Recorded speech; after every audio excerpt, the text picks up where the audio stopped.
Is Kamala actually AI? Brazil X's X and Germany's Reactionaries. Excuse me. The Monica Perez show starts now. Okay. So, first story out of the gate, Brazil banned Twitter.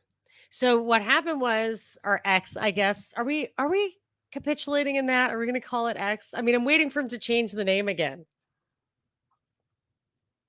So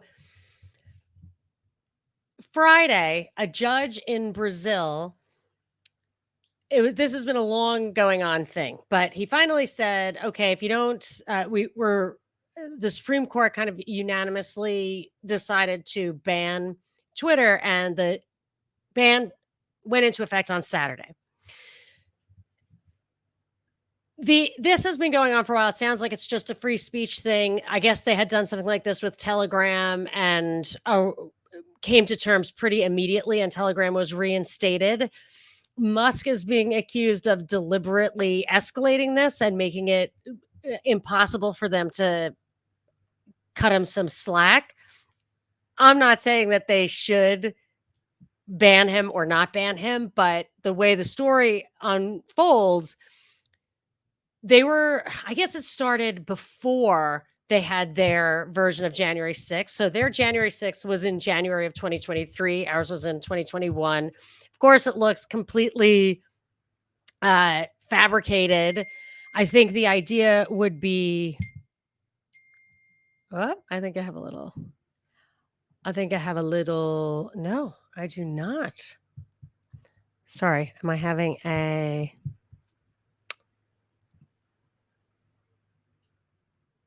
mic problem, people? I'm not. My mic is showing as the mic I'm supposed to use. So, I mean, I can switch. I'm not going to switch. Forget it. If you can't hear me, you can't hear me. Everybody hearing me okay? I sound fine. There you go. Okay, so sorry about that.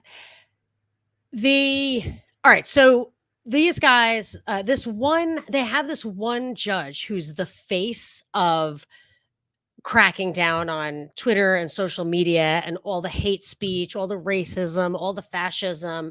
His line is that there is no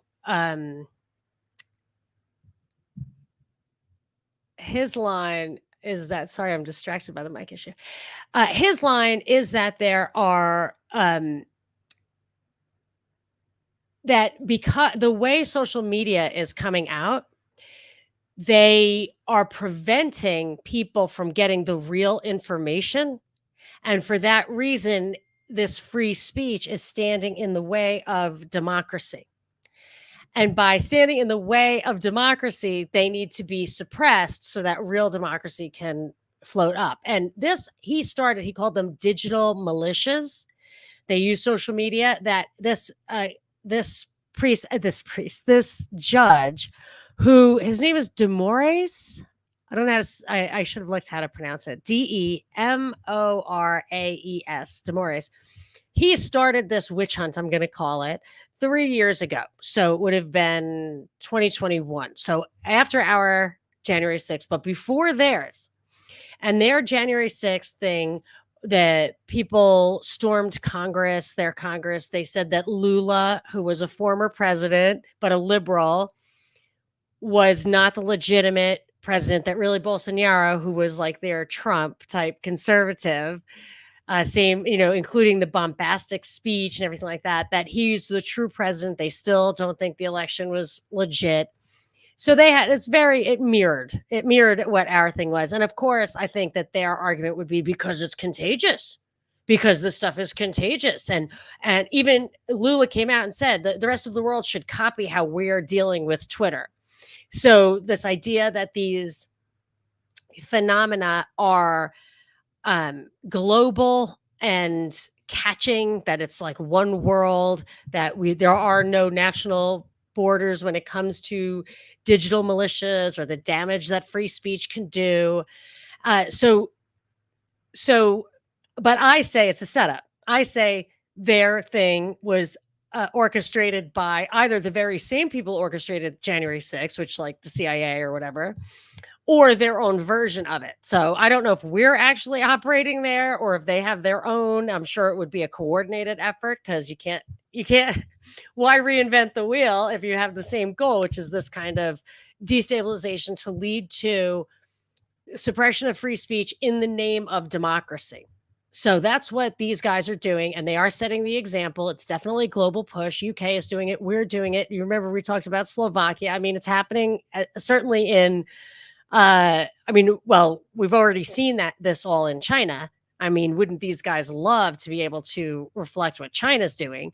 But in the West, there's more of a kind of documented protections in the Constitution, and they have to go about it by telling us that we want it, that they're protecting the Constitution by gutting the Constitution kind of thing. So it's important because it's the same thing that's going on with us. But Musk plays into this stuff. So it looks like these guys the court is actually following some kind of legal procedure, and they had specific demands. One thing that they said would actually just forestall this action. They didn't have to resolve everything. There are fines to be paid. There's agreements to be made. There's assurances on Musk's part that he will obey all their laws. But they said you could forestall the whole thing if he just appointed a legal advisor in Brazil. And I don't know if this was a reflection of him having closed shop in Brazil or what, but he definitely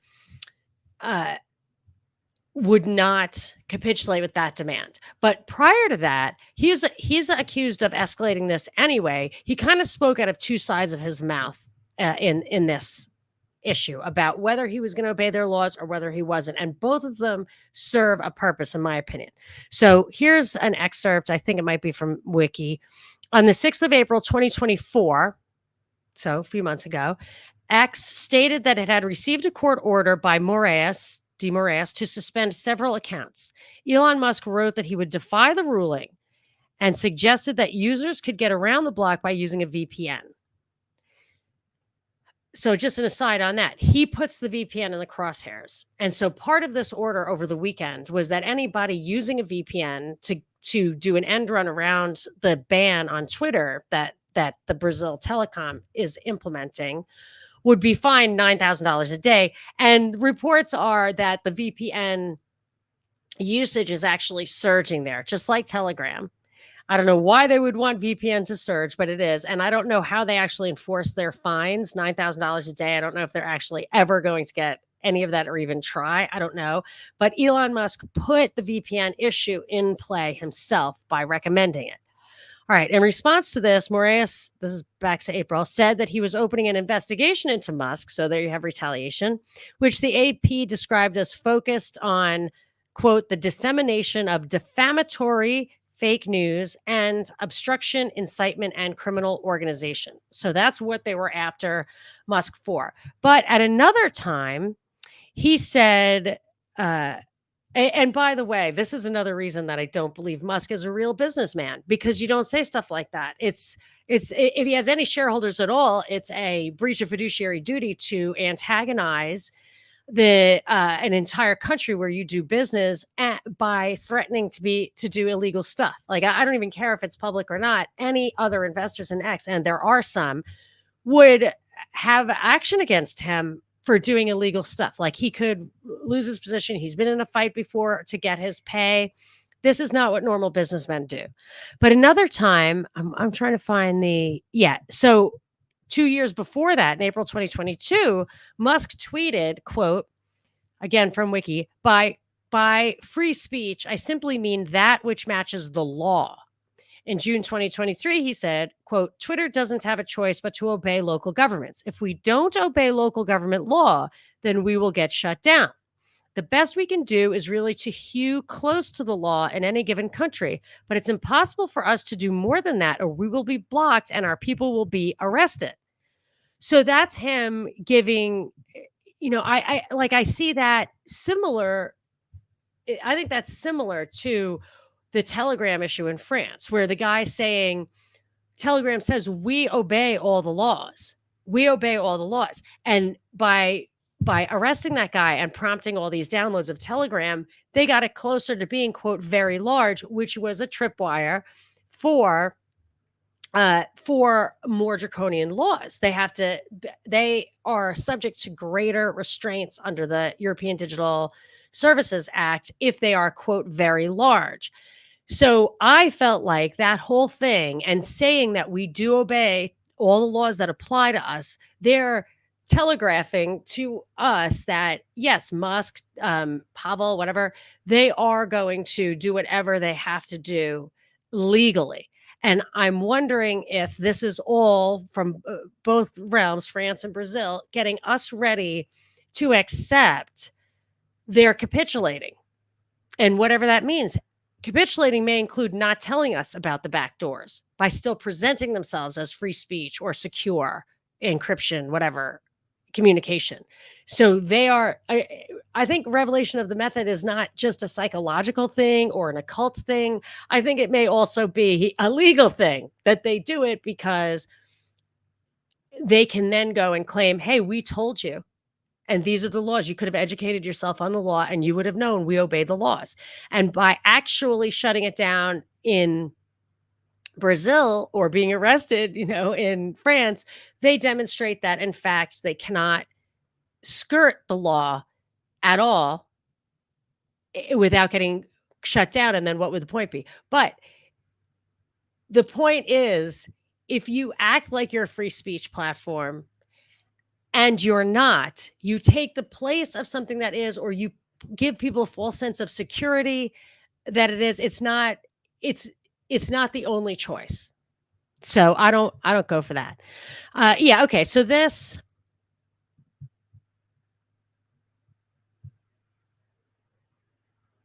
okay.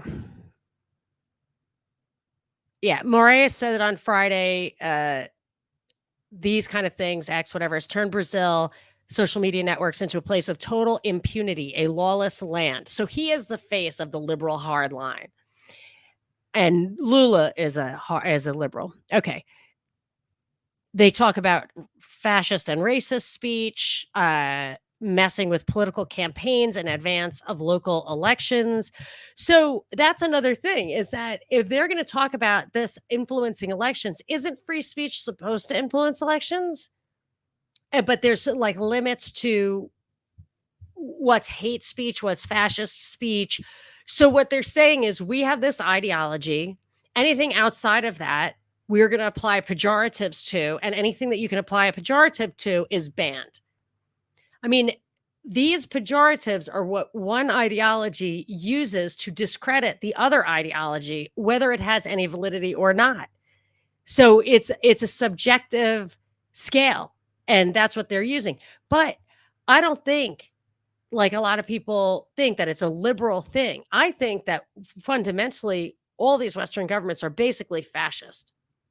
They're in bed with the corporations and they want that kind of control. They can use this stuff as they get people to take sides because they do these extreme woke things and then get a reaction from the other side. But it's very Hegelian. It's just going to come together in the middle to this highly censored, highly surveilled, highly curated situation where they say it's democracy, but of course it has nothing to do with democracy at all. And it's actually the problem. It's potentially the problem with democracy, is that if it's all about just how people feel about being represented without any objective protections, it can blow with the wind like this.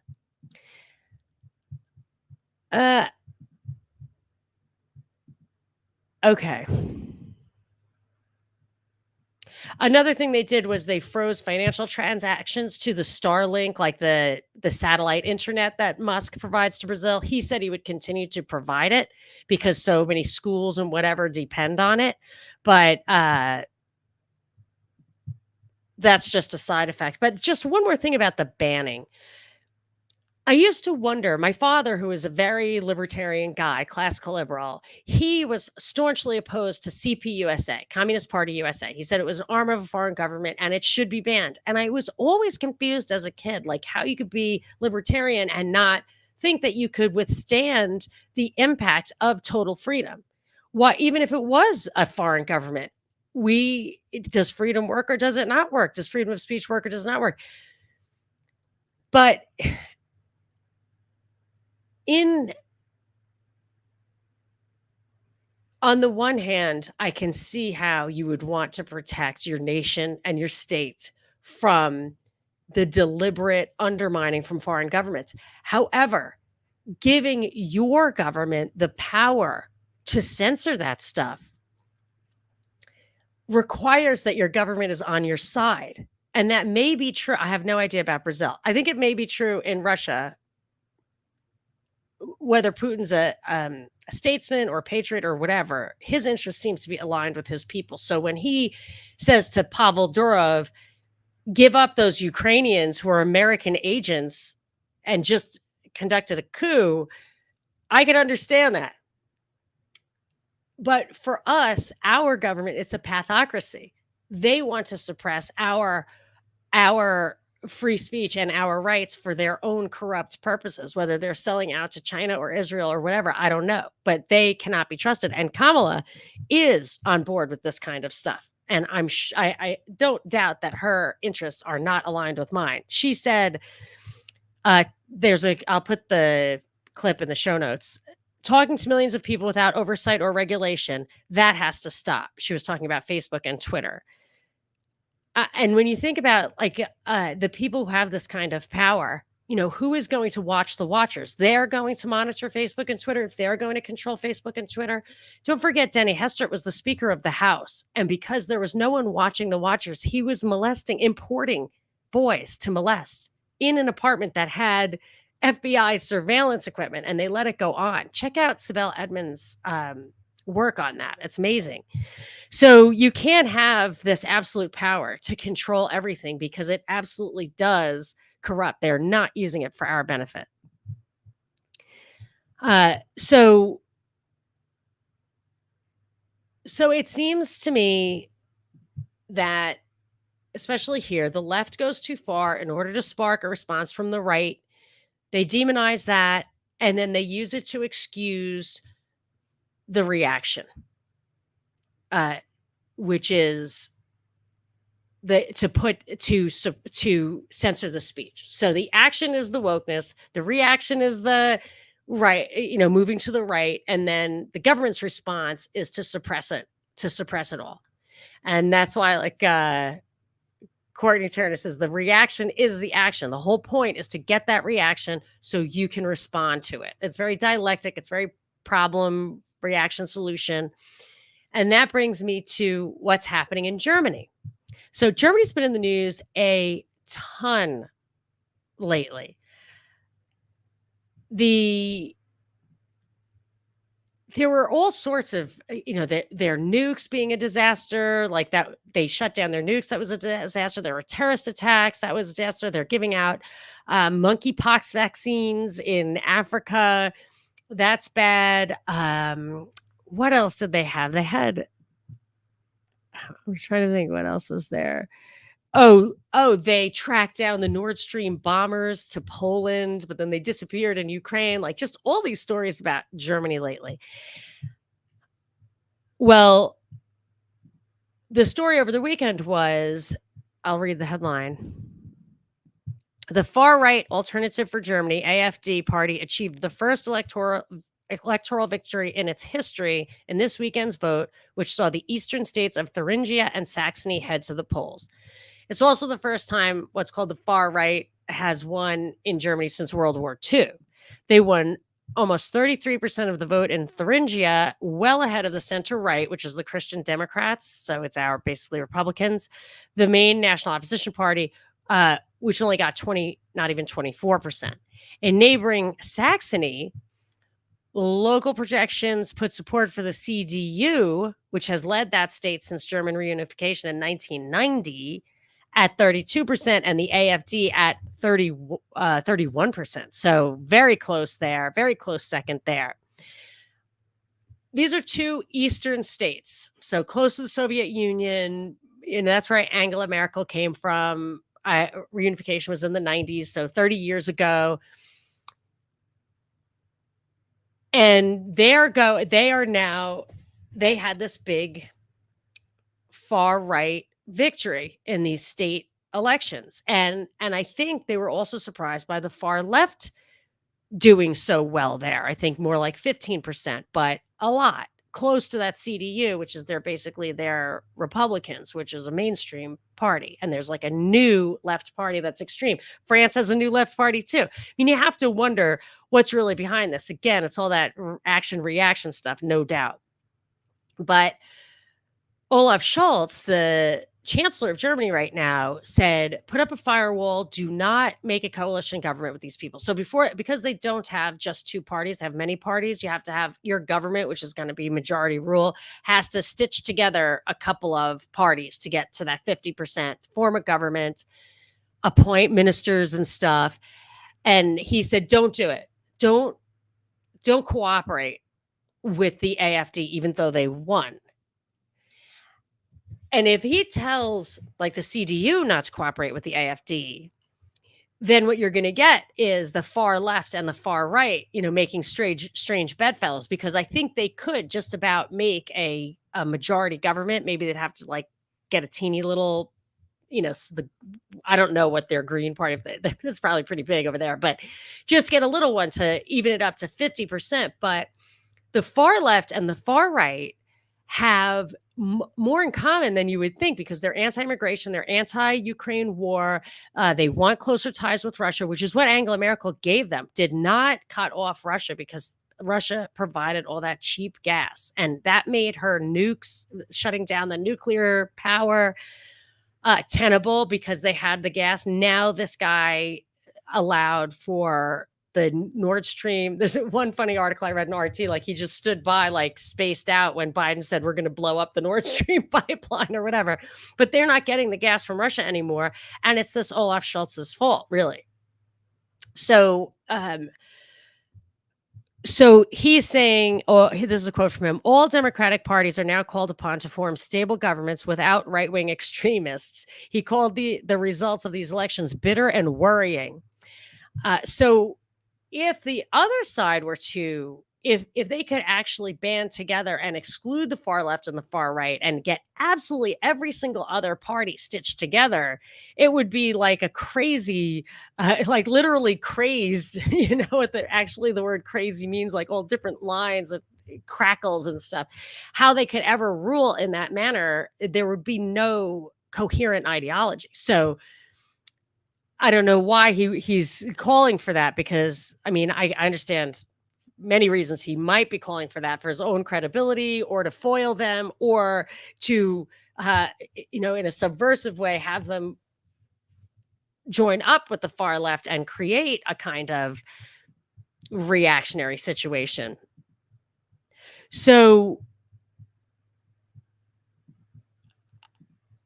I want to tell you what the Wiki says about the AfD. It's because you think to yourself, like a scary far right thing in Germany, you would expect is going to call for the, rounding up, and enslaving of minority populations is I think the kind of visceral reaction to that.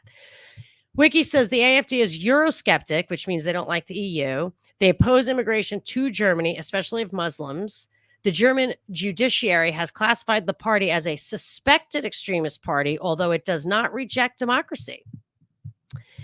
AfD was founded by former CDU people. It opposes policies of the Eurozone. It did represent itself as economically liberal in its early years. AfD subsequently moved further to the right and expanded its policies to include opposition to immigration, Islam, and the EU. Since 2015, AfD's ideology has been characterized by German nationalism, folkish nationalism. I don't know what the difference is. National conservatism, maybe the folk are the actual German people. National conservatism with policy focus on anti-Islam, anti-immigration, welfare chauvinism, which is about giving welfare not to immigrants, which I can understand. I mean, if you leave that bowl of Halloween candy out and it's a bottomless bowl, people from neighboring towns are going to come and take that candy. It'll never stop. So if you say, I just want the people in my neighborhood to take the candy, I can understand that. And Euroscepticism. It's the only party represented in the Bundestag whose environmental and climate policy is based on the denial of human-caused climate change.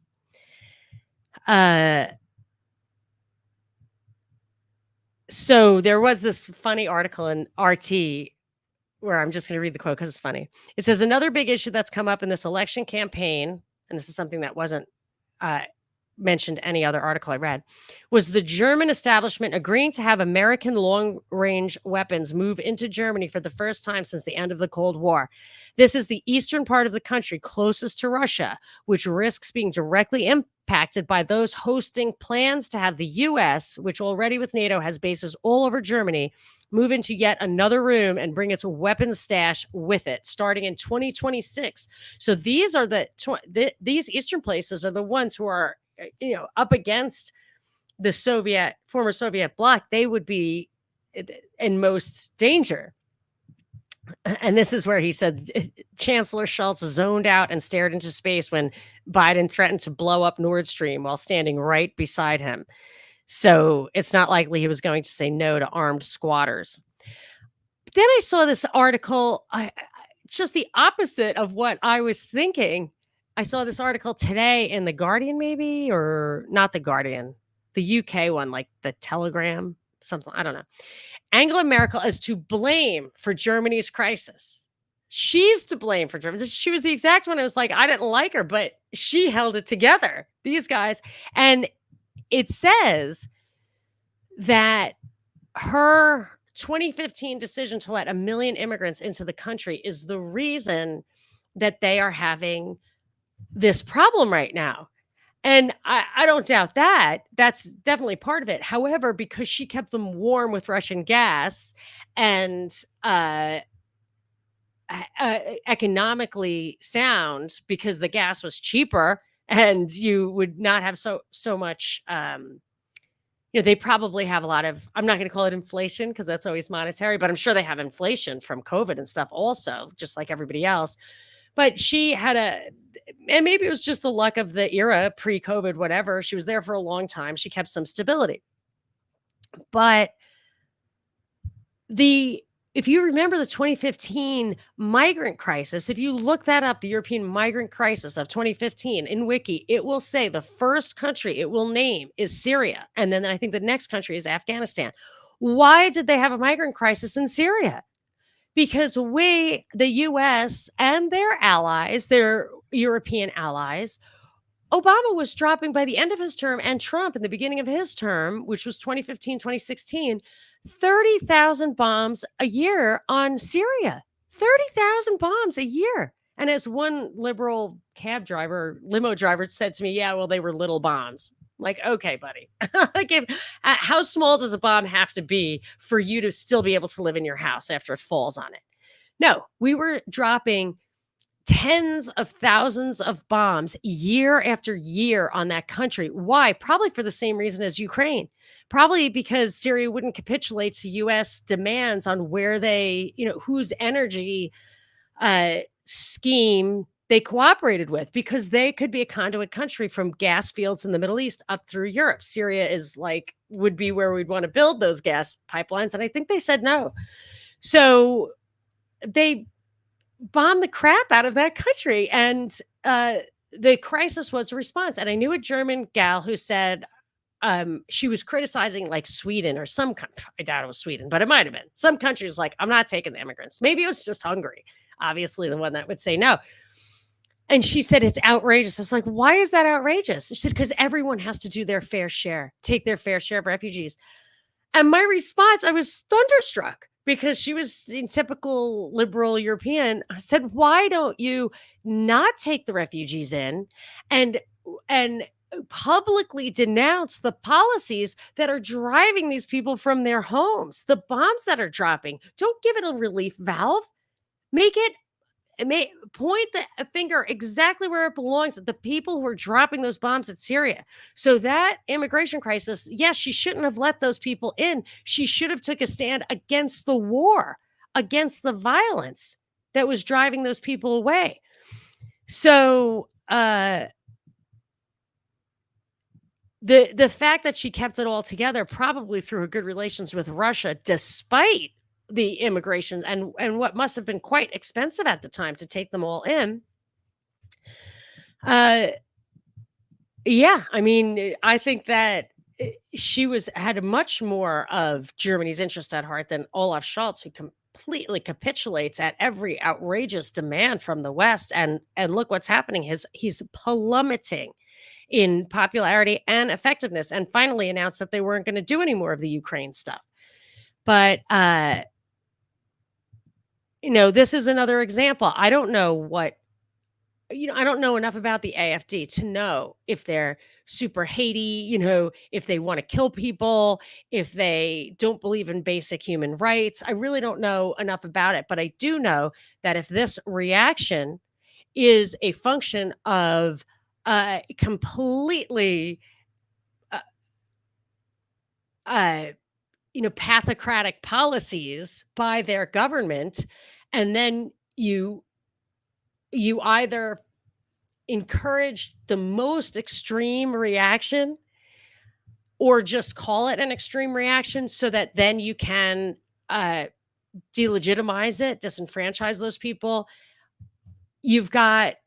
That's why you can't have this kind of suppression of free speech, because it's just being determined by these guys who have these warlike and pathocratic policies that nobody's allowed to object to it. That if you do, you're a hater. And that's why I think they foster one party over another, the way they conjured Hitler. They fostered the more extreme party intentionally. Anyway, enough of that rant. All right, so I'm going to get to I got a couple of more quick hits if I can get to them, but I'm going to get to Kamala's interview after a little chit chat with the chatters. Yes, preach it, Monica. Absolute power corrupts absolutely. Wild Urban Gardener likes the title, which is Kamala actually AI? I have to hat tip Bobby for that, my producer. Yes, would she be the first AI president? Oh my gosh, I totally had this thought. Chris says, if Kamala were AI, wouldn't they make her intelligent?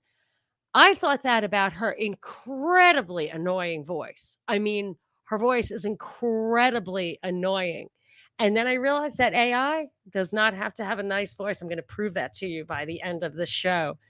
But yeah, that's what I was thinking. And I feel bad I wouldn't even care if I agreed with what she said. I cannot listen to that for 4 years. I can't. I would have to just completely give up on all risk of hearing it. I could never listen to the news again, which is probably not a bad thing. And I feel bad because I think that's why women don't have radio shows. Like, women's voices are just harder to listen to generally. I mean, that's just I think that's a proven fact. It's just a little too, maybe the center, maybe the mean female voice is fine, but there's a lot at the higher end that are just harder to listen to. But she's just yikes. And I almost wonder, because I went back and I listened to earlier interviews. I'm going to tell you a little bit about that. And one from 2020 with Joe Biden on maybe CNN also, or some news show, I forget. And she didn't sound that bad. So I don't know if they messed with her on CNN or what. They didn't seem to be against her. Anyway, let's do more of these comments and then we'll get to that. The FBI is the largest collector of CP. Oh, Clint. The FBI is 100% illegal. The Constitution gives zero authority for a police agency of any kind. I totally agree with you, Clint. And how I arrived at that, what I realized was, I thought, what is the answer? I don't like the Supreme Court ruling on congressional activity. That is not separation of power. And I thought, well, so what if the Congress passes unconstitutional law? And it's like, oh, State nullification, of course. There's no place in the Constitution for enforcing congressional law on the ground. No place. So what did they do? They invented the Department of Justice, and then in the late 19th century, I think, and they invented this FBI in the early 20th century. And I'm pretty sure, I have to refresh my memory, but I'm almost positive that the Department of Justice was invented to force the South post-Civil War to accept congressional laws that it was still not enforcing. So it is actually meant to subvert I think it was intentionally not included for that reason. Yes, Frightening Me says, I noticed the quote news is now conflating populism as far right. Yeah, anything that isn't what they want, but is far right. But I don't like that now the right has to have proactive policy solutions when it used to just be passive, laissez-faire, restore the 9th and 10th Amendments. We'll take care of our own states. But of course, even the interstate immigration, like all the filmmakers in LA going to Atlanta, I think, contributed to the bluing of Georgia at this point, I think. Yeah.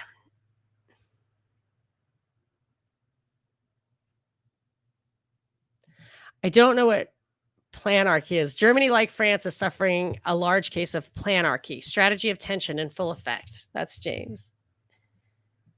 Yes, Frightening Me. Volk means folk, like people. Is there really a Kalergi Award? Is he like an actual hero to some people? I know Scott and William just did a show on that. Do you listen to them? Frightening Me. Merkel was given the Kalergi Award for letting in all the immigrants. And he was half German, was he not? Yeah. Named after, oh my gosh, it really is an award? Coudenhove Kalergi, who over 100 years ago, I think, if I'm not mistaken, kind of called for a fluid ethnicity in Europe.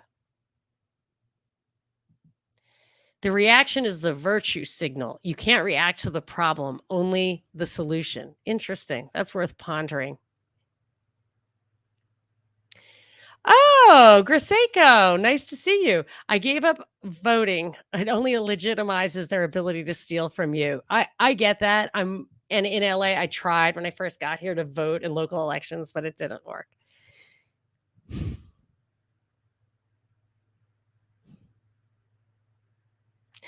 Clint, yes.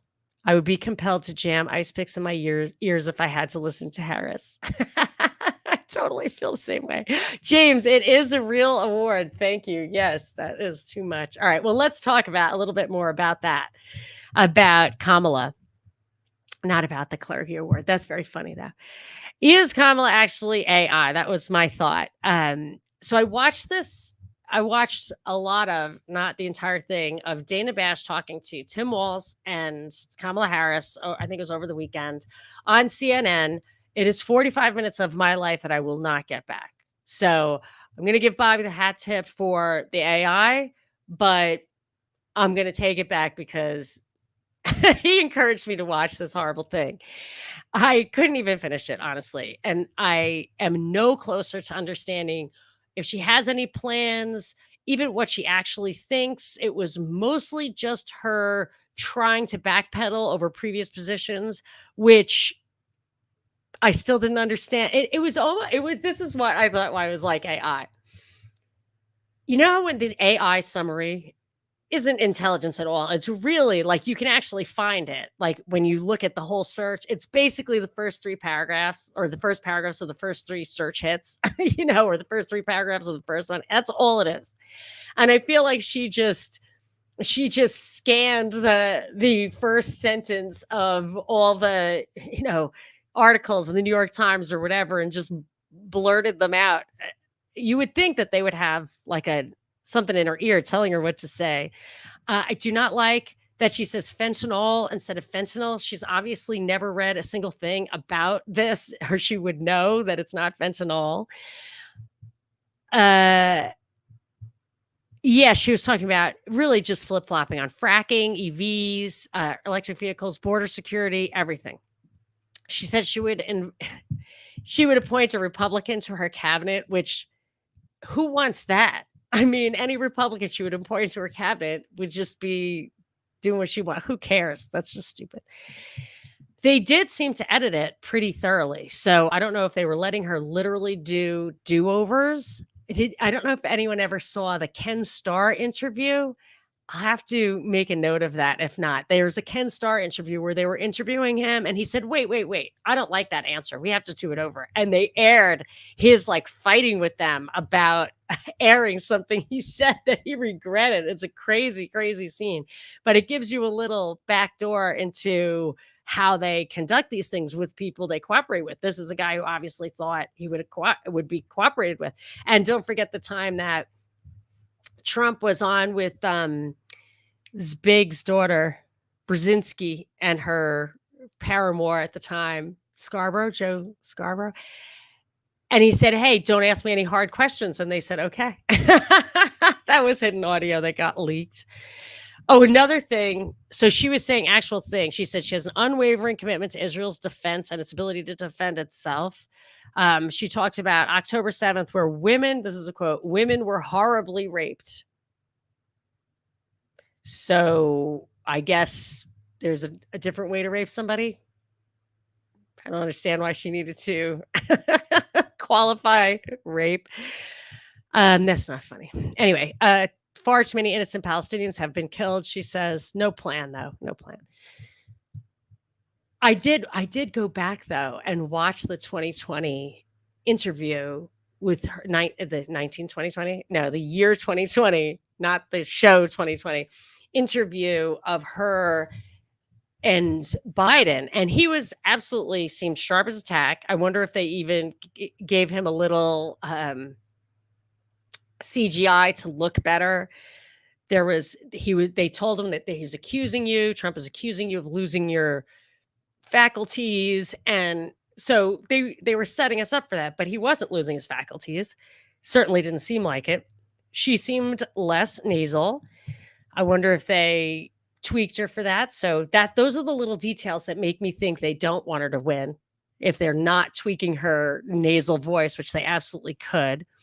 This really triggered me. I was actually watching the thing and listening where he was saying that he would raise taxes only on extremely wealthy people. And then went on to say people who earn over $400,000 a year. And I know that is a ton of money, and it's a ton of money to most people in the country, but it's not extremely wealthy people. Those are the professional class who went to school till they were 30, paid the school loans, have to live close to the city, definitely mostly live outside LA and New York, where they're already paying more than 50% of their income in taxes. Very few deductions. Deductions go away when you make more.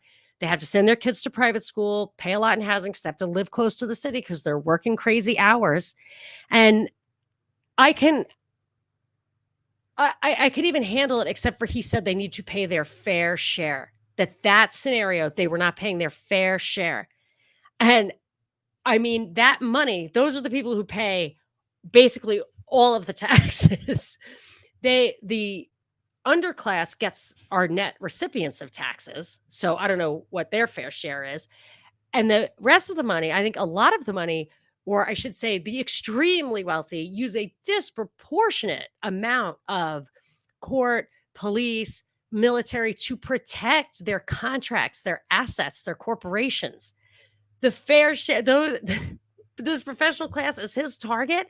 And the very first thing that Kamala said this time around, the very first thing when Dana said, what is the first thing you would do on day one? And she said, protect the middle class. Protect the middle class. They have absolutely abandoned the middle class. And the upper middle class, the professional class, is a highly productive, very tax-paying group. And they definitely don't care about them. So, but all of this was just triggered my thoughts on something I think Kali Fontanilla said. That was an interview I posted. Could that have posted yesterday? I don't know. I believe it posted in my feed, but it's definitely on my YouTube channel just from the other day. She was so fascinating to talk to. And I think she's the one who made the point that they traded used to be we paid the federal, tax requirements came from tariffs, and then they switched it to the income tax. And I was thinking about the impact that would really have on our economy and our lifestyle. So I was raised a libertarian, free trade all the way, yada yada. But my father said that when he was growing up, or his father was growing up, the entire federal government was financed from sin taxes, which was like tobacco and liquor. But I think there were tariffs coming and going. So maybe there was a point in time when there weren't. But then I started thinking about it. If you have tariffs, you're collecting the money. It probably keeps the federal government in some kind of check. I don't know. It makes imports more expensive, right? So that, I was always taught, would lower your standard of living, because why not get the cheapest goods you can? But if you're going to switch it to income taxes, think about what that does. It diminishes the demand for domestically produced goods, right? So to eliminate tariffs means that imports and exports are imports and domestically made goods are on an even playing field. But you've instituted an income tax, which in my world is 50%.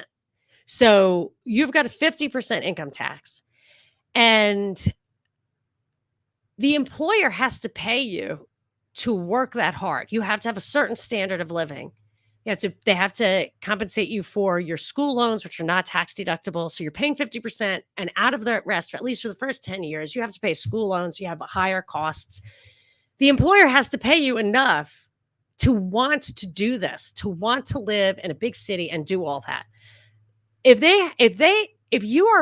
you are not only keeping half of what they pay you, they have to pay you more. So now all of a sudden, labor is way more expensive.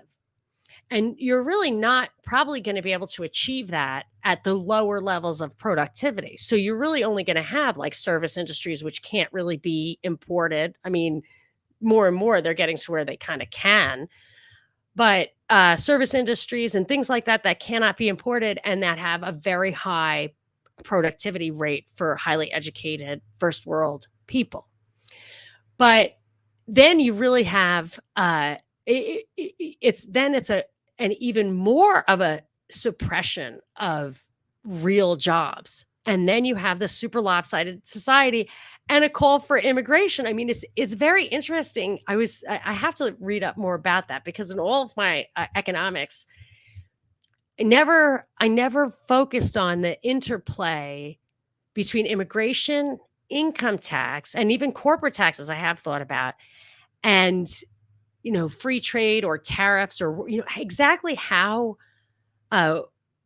what a massive, how much it shapes society, your tax structure. I don't, maybe one of y'all who is familiar with the lexicon of Mises Institute can recommend something about how tax structure shapes the economy. I remember I had an economics professor, Martin Feldstein, who I think was Reagan's economic advisor. And he said he would talk about that, but not to the point where every single thing that interacted came into play. So I'm going to have to look a little more into that. But it all came about because Kamala said she didn't want U.S. steel to be sold to a Japanese company. And Trump said the same thing. And I'm thinking, you don't have to micromanage all that stuff. If liberty is still the answer, in my opinion. If you eliminate all of those things that do skew the economy one way or another, you'll get where the natural position for your goods is to not have to pay for transportation and shipping and all of that. It should be an advantage to us, and it isn't, and it's because of their policies. So I would say just stop with the policies. All right, so now I'm going to tell you, here's the thing. I had the same thought. Like if Kamala were AI, she would be like intelligent, beautiful, pleasant to listen to. But that is not going to be the reality of AI. Certainly not the vision of one of my favorite movies of all time. And as I was listening to her, like literally, if you have not heard this interview, I'm sorry, I don't mean to make fun of her, but I should say, I hesitate to make fun of people. However, I think she would not hesitate to play dirty. But yeah, so when I was listening to her, the only thing that could go through my mind was this scene of one of, if not my very favorite movie of all time. And I will leave you with this. Thank you for listening.